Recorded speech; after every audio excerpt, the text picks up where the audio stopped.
ইরানে এ ভয়ানক যুদ্ধ। Death to America. ইরানের বড় অস্ত্র কি জানেন?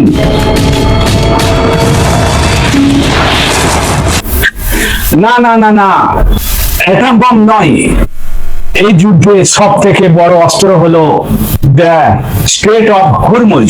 Strait of Hormuz actively shut down by the conflict. As well as escort tankers through the strait if needed. All navigating through the Strait of Hormuz is forbidden. এই হচ্ছে দুনিয়ায় ইরানের location.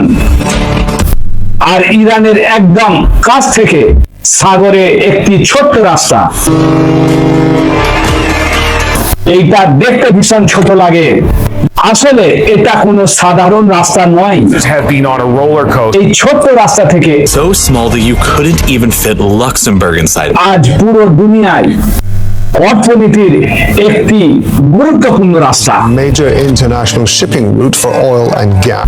কেননা এই ছোট রাস্তার আশেপাশে এমন সব দেশ আছে সারা দুনিয়া থেকেও সব থেকে বেশি তেল উৎপাদন হয়।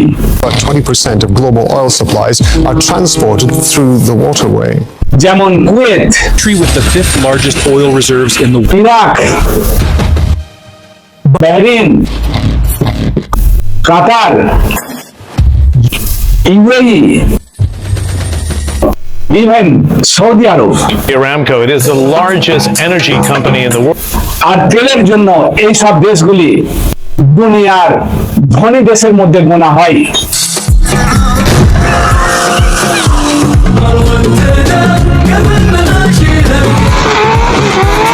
এই সব তেল এই ছোট্ট রাস্তাকে ক্রস করে পুরো দুনিয়ায় পাঠানো হয়। এইভাবে এই সমস্ত দেশ অনেক টাকা রোজগার করে। আর এই সব তেল থেকে সারা দুনিয়ার অর্থনীতি চলতে থাকে। প্রত্যেক দিন 2 কোটির বেশি তেল প্রডিউস হয়।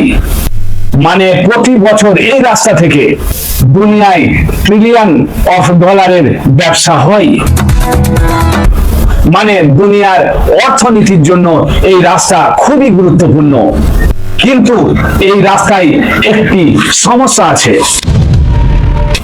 এই রাস্তা থেকে যেতে হলে একদম ছোট্ট জায়গা থেকে পার হতে হয় মাত্র 40 কিলোমিটার। আর এই সব জাহাজকে এই 40 কিলোমিটারের ভিতরে আসতে হয়। গত 40 বছর ধরে এই ছোট্ট রাস্তা এক ব্যক্তি নিয়ন্ত্রণ করছেন। উনি হলেন ইরানের সুপ্রিম লিডার। এটা হচ্ছে ওই রাস্তা যেখান থেকে আপনাদের মোটরসাইকেল গাড়িতে তেল ভরা হয়। এই রাস্তার জন্য বাস, ট্রেন আর ইভেন উড়োজাহাজও চলে। আর এই সব কিছু ভালোভাবে ইরান জানতেন। সেই জন্য যুদ্ধ শুরু হবার আগে ইরান বারবার আমেরিকাকে হুমকি দিয়েছেন, Iran has now issued a new warning to the United States. যদি আমার উপরে আক্রমণ হয় তাহলে এই রাস্তা বন্ধ করে দেব Is allowed to pass the Strait of Hormuz. আর পুরো দুনিয়ার অর্থনীতি বন্ধ হয়ে যাবে। আমেরিকা ইরানের কোনো ধমকি শুনলেন না। আমেরিকা ইসরায়েলের সাথে মিলে পুরো ক্ষমতার সাথে ইরানের উপরে আক্রমণ করেন। Targeted military যুদ্ধ শুরু হবার সাথে সাথে ইসরায়েলের 200 যুদ্ধ বিমান ইরানের দিকে ছুটে এসে ইরানের সুপ্রিম লিডারকে শহীদ করে। Ali Husseini Khamenei. আর সুপ্রিম লিডারকে হারানোর পর ইরান আমেরিকা ও ইসরায়েলে আক্রমণ করেন। ইসরায়েলে কিছু শহরে আক্রমণ করার পর এরপরে ইরান আমেরিকার সামরিক বিমান ঘাঁটির উপরে আক্রমণ চালায়।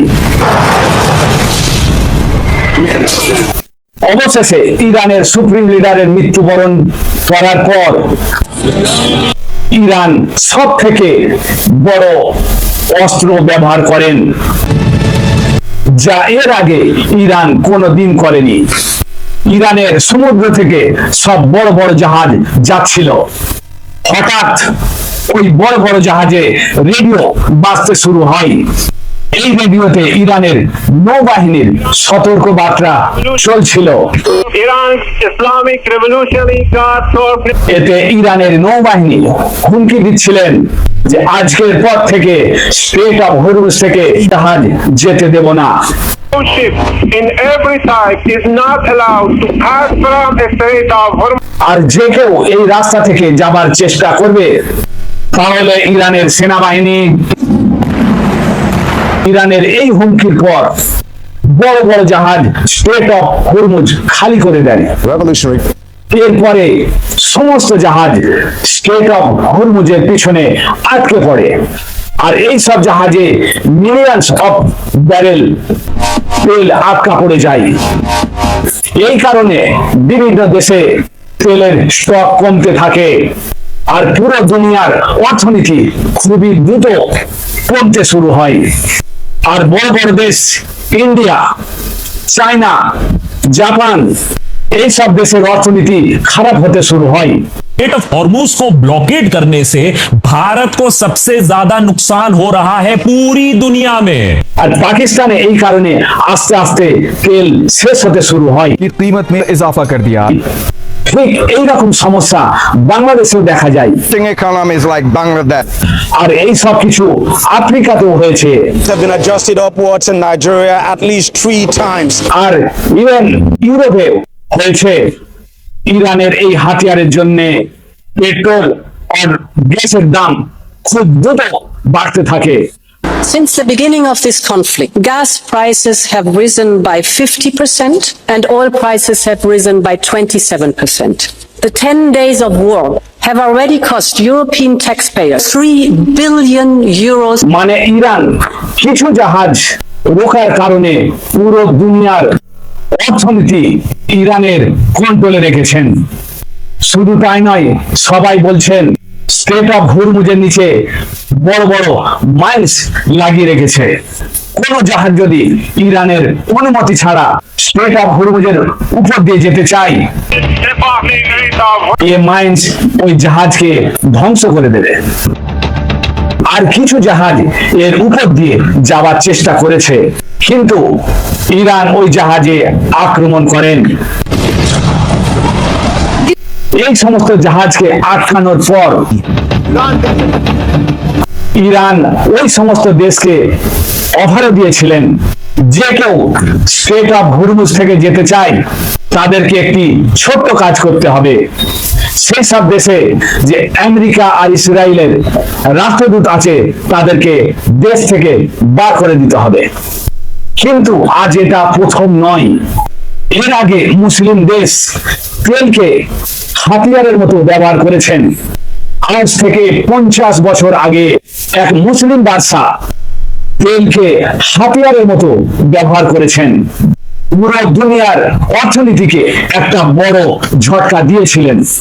আর ওই মুসলিম লিডার হলেন সৌদি আরবের বাদশা শাহ ফয়সাল। আজ থেকে 50 বছর আগে আমেরিকা আর ইসরায়েল মুসলমানদের খিলাফ লড়াই করছিল।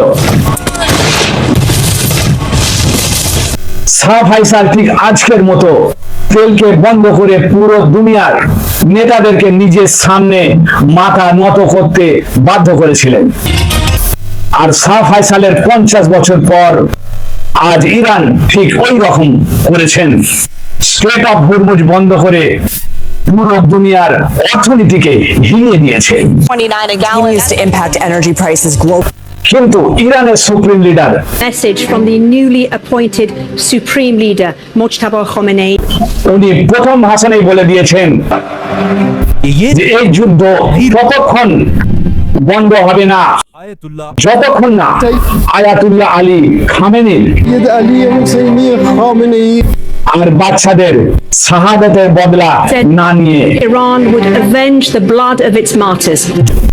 যাদেরকে আমেরিকা আর ইসরায়েল শহীদ করেছে। আর স্ট্রেট অফ হরমুজ আগেও এইভাবে বন্ধ থাকবে। ইরান কোনোদিন স্যালেন্ডার করবে না।